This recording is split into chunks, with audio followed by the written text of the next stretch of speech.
You're going to realize it one day that happiness was never about your job or your degree or being in a relationship. Happiness was never about following the footsteps of all of those who came before you. It was never about being like the others. One day, you're going to see it, that happiness was always about the discovery, the hope, the listening to your heart, and following it wherever it chose to go. Happiness was always about being kinder to yourself. It was always about embracing the person you were becoming. One day, you will understand that happiness was always about learning how to live with yourself, that your happiness was never in the hands of others. It was always about you. It was always about you. Now, with what I just said, what do you want in your life? An important thought is that you have the power to choose. You choose how you feel, decide what to try, and what you want to learn or do, and how you view the whole world. It was always a choice of your own. I'm going to ask you something, and I need you to really think about this. I want you to think about the word attract. Welcome to the Dang Good Show. Thanks for tuning in. I'm your host, C. Dang, from the beautiful Vancouver of British Columbia. You can catch me on Instagram at Christine_Dang or my website, my new and improved website actually, c-dang.com. Definitely be sure to check it out. I just made an upgrade for that. Now, life as it is already tough. Why not make it a little bit more comfortable with some fun? Each episode, I will deliver straight facts to inspire positive change so you can live a dang good life. If you want to learn how to be more social and self-aware, or want to hear some great advice with life's adventure, with a few laughs of course, then this show is definitely for you. This is episode 006, and I am so excited about today's topic. A topic I hope I could spark a positive change in your life, as it has for me. I think about it all the time and try to learn ways to bring what I love more into my life, which could bring an abundance of joy and connectedness. Oh, that topic is attract. A word that is so simple yet so complicated because it has so many layers. Attract is, well, attract. What else can you possibly learn from a word we already know our whole life? Well, we all know what the word attract means. To make someone notice someone or something, like a man who waves his hand to attract the attention of a waitress. Here's how attract is described in a dictionary. It's a verb, of course, cause to come to a place or participant in a venture by offering something of interest, favorable conditions, or opportunities, like a campaign to attract more visitors to West Virginia, or cause someone to have a liking of an interested in something, like I was attracted to the idea of working for a ballet company. So this word attract, this one word, is often overlooked. I want to take a deep dive and understand the word attract through different channels of thought and perspectives. That way we can learn how to attract the things we want in our lifetime and know what to avoid and why we attract certain things into our life right now. Once you understand how powerful your thought is, you will never want to think another negative thought. Let me say that again. Once you understand how powerful your thought is, you will not want to think another negative thought. Okay, that last line was actually not from me, but from a quote. Now, there's two things to understand. One, attracting stuff into your life ties with the choices you make, like to do or not to do. And two, what you think about the most, your wants and desires. We are attracted to things because of our wants. Now, I find that with confident people, they know what they want and will go out and get it. It also ties in with their morals and values. On the other hand, non-confident people who are very self-conscious get scared of the things they want, like they would shy away or even go as far as blocking themselves from opportunities that's given to them, which could be a source of joy. So why? Why is that? It's because of fear. Fear is a killer of all dreams. Fear is the reason why so many of us stay stuck in limbo and make bad choices. I know this all too well because I have lived through it, to question yourself about your ability to thrive, even though deep down you know it is what the heart wants you to do. But for some reason, you fear failing. But you fail anyways because of fear. It's torture. The mind spins and gets mad at you because you don't push yourself. A downward spiral. The feeling of guilt builds up, and staying stuck seems to be the only choice. We are our own worst critics. In episode 001, I spoke about the power of choice. We humans are simple creatures and a little bit too smart for our own goods. We have the capacity to overcomplicate things, overthinking, sometimes even create our own problems within ourselves. So what do you choose? Remember, you always have two choices. Yes or no, do or do not, love or love not, to feel good or to feel bad. I try to make my choices on what aligns with my values and goals. But one thing for sure though, I will always choose love. The gap between the life you're living and the life you want is called choices. Let me repeat that. The gap between the life you're living and the life you want is called choices. This statement, it took me a while to understand how important it is with the power of choice. I feel like only as of recently, I get it. So when you want to attract the good into your life, then we must choose the path that leads us to what we want. For example, with me, I'm not getting any younger, so it's time for me to really sit my butt down and roll out the game plan to accomplish financial wealth. That means strategizing my funds to pay off my debt and save for emergency plans, travel, and really understand where the heck my money's going, and I mean like really where it's going. Okay, cool. We get that. You want financial wealth, Christine. Yeah, of course I do. Everyone does it, don't they? Now, everyone wants money, but we never really sit down and think about money. We just keep on want more money. But how are you going to get more money? So we want to do the things to attract wealth, right? So that means I had to take actions to strategize ways to make more money and put it in the bank. So what do you mean by attract? And how do you attract what you want in life? Well, I thought you'll never ask. There's two things, and this is tips from Jack Canfield, okay? You probably remember him from The Successful Principles. Oh, no. The most common book is like the Chicken Noodle Soup book. Those books that you read a lot when we were kids?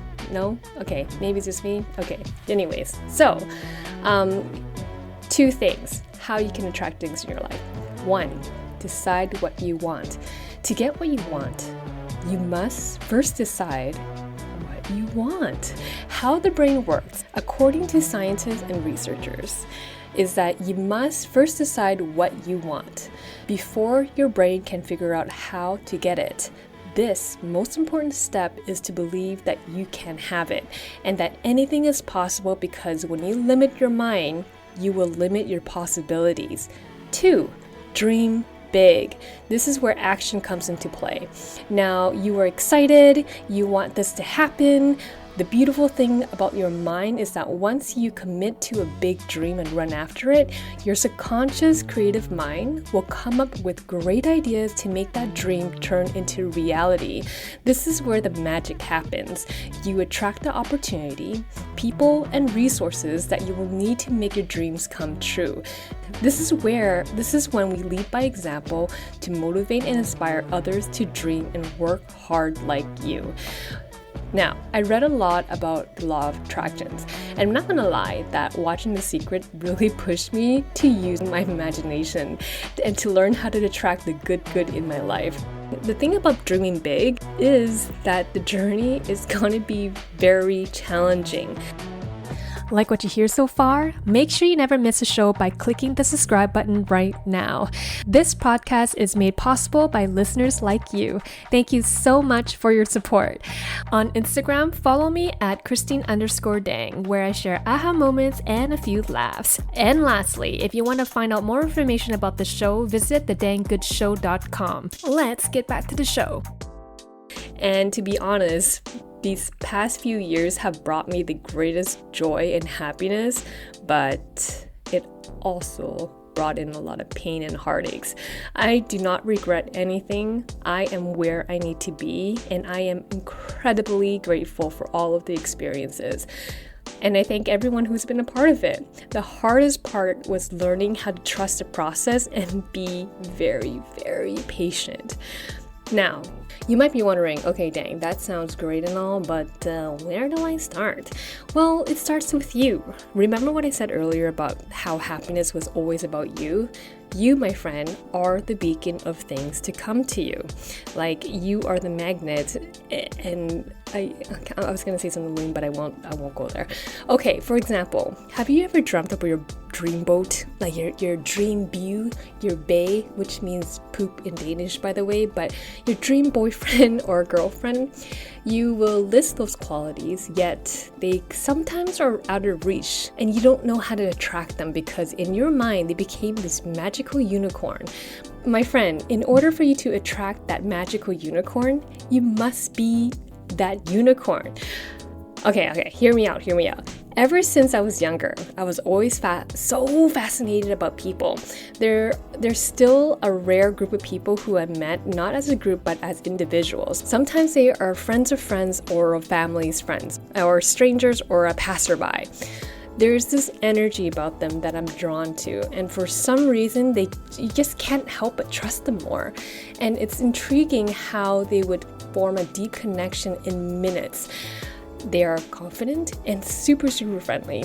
And how do I attract more of these type of people into my life? Why is it rare to meet people like that? They inspired and motivated me to be my best self. Do you know what the quality is? As I grew older, I realized it's actually emotional maturity.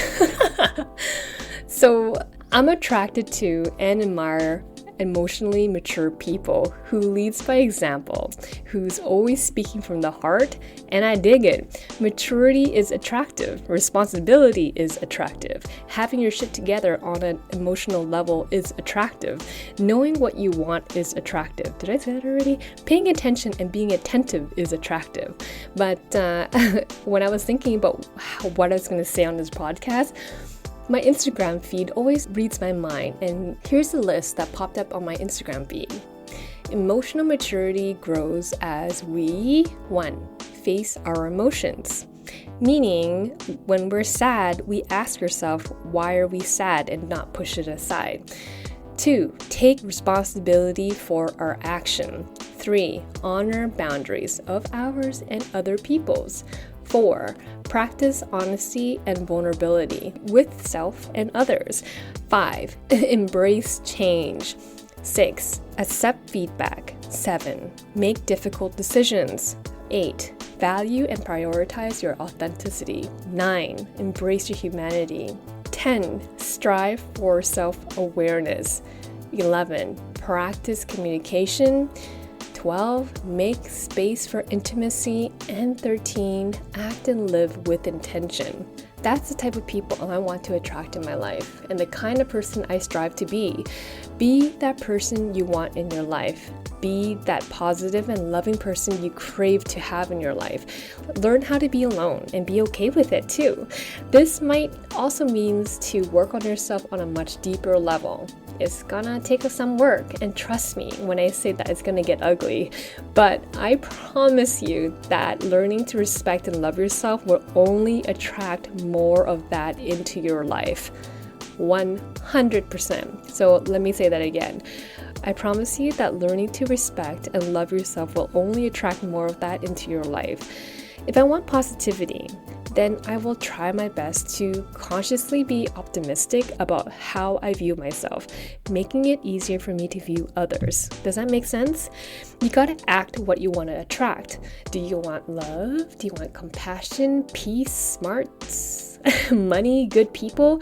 I can keep on naming all the things we like, but we gotta ask ourselves, am I doing these things? Am I loving? Am I compassionate? Am I peaceful? You know, like if I want to be smart, am I always constantly curious to learn? I encourage you to write down anything that you want in your life. I write mine down on a post-it note. And it's incredible how something as simple as writing it down makes a huge difference. Once you write them down, stick them somewhere you will see every day. For me, it was the bathroom mirror. There's a lot of pep talk in there. From my experience, I find it kind of cool and scary to see it in writing. It makes it more real. There's this vulnerable side to it, though, writing down our deepest desires, the things and goals we want to attract in our life, but it's even more courageous to act on it. For whatever reason, people fail to act because of fear or rejection, or that people might mock and judge you if you fail. I woke one day, and thought to myself, what the heck? Why did I choose to let those defeating thoughts in? I failed anyways because I didn't push or do anything when I had the chance. If someone was going to go through what I did, how would I treat them and encourage them? I had to be my own cheerleader. It took me a while to understand that I can only be my own cheerleader, so that way I can push myself to strive in the things I want to be or want to do. So what is that you want to attract? Here's a common one. Attracting our significant other. I hear this all too much. I want a man who's smart, successful, charming, funny, outgoing, and positive. Or from a guy, I want a woman to be a lady, smart, charming, fun, successful, and positive. We wish these things, but what are you doing to attract them? Most of the time, people will say nothing. Well, I'm here to tell ya, your next relationship, you're really setting it up for failure because you're expecting all of these things from that person. Now, remember, no one else can make you happy. You are your own source of happiness. When you are happy, someone or something will come along to match your vibration and energy. If you want to attract the one, then you must be the one. Act the person you want to attract. Just like with kids, you want your kids to grow up to be the person you hope they become. But are you being the adult you want your children to be? If you want your kids to be loving, thoughtful, and compassionate, are you loving, thoughtful, and compassionate? Do you know what I'm saying? Do you know what I mean, Jelly Bean? Alright, so before you run off and make this list of the things that you want to attract in your life, so that way you can be that person and do the things that will get you there closer to your goal or whatever it is, I do have a list that you can follow, and it's something that I do look at periodically just as a reminder to keep myself in check. Here are a few things you gotta stop now. You gotta stop trying to please everyone. You gotta stop fearing change, living in the past, overthinking, being afraid to be different, and sacrificing your own happiness for others, thinking you're not good enough or thinking you have no purpose. So, from that last point, you complete yourself. If you're not happy single, you won't find happiness in a relationship either. Your relationship with yourself sets the tone for every other relationship you will have. If you want respect, then respect yourself. If you wish to love, then love yourself. Put yourself first and take care of yourself. Yes, your mind, body, and spirit. The whole works. Be your own dang hero. Like attracts like. Only then, the person your dreams will come along and match your energy. I speak this from experience. Once you realize your worth, you'll be embarrassed at the shit you once settled for. To find love outside of you, you must find it within yourself. You need to connect with your truth and values. When you show up fully in your values, you show up fully in love. When you model the values and behaviors you admire, you become someone you admire. Like attracts like. Thank you for joining me on The Dang Good Show. Make sure you visit my website, thedangoodshow.com, where you can subscribe to the show on Apple, Google, or Spotify, or wherever it is, just so you'll never miss an episode. While you're at it, if you find valuable information on this show, I would greatly appreciate it if you can give me a thumbs up and a good ratings on iTunes or whichever platform you're listening from. But even if you simply tell a friend about the show, that would totally help me out too. Thanks again for tuning in. I'm C Dang, signing out. I'll catch you next time.